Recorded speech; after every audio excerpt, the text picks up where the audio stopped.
I would say that the book that really was like a turning point for me, I read it in Lebanon. I was 13 years old, in puberty, entering adolescence, locked at home, locked inside the house, because at that time, in the early 50s in Lebanon, girls didn't go anywhere. I mean, we didn't have any social life.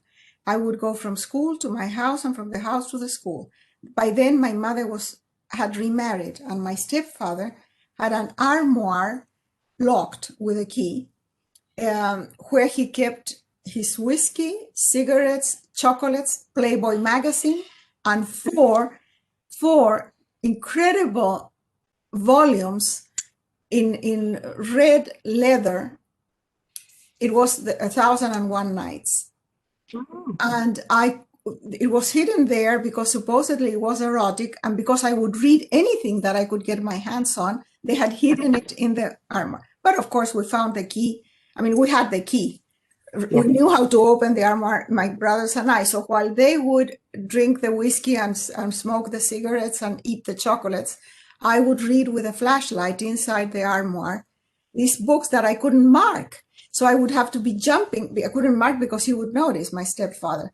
So I would be jumping from one story to the other, and the stories would merge and blend into each other.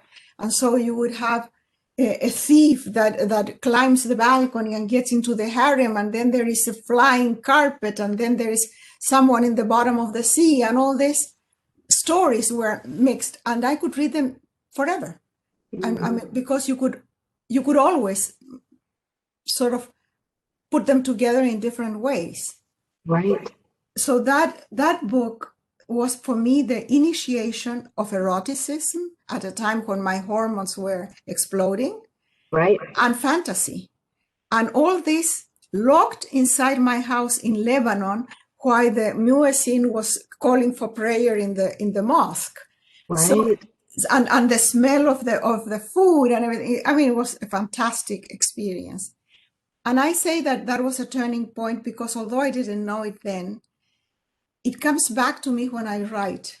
The idea that things have a smell, a color, a texture.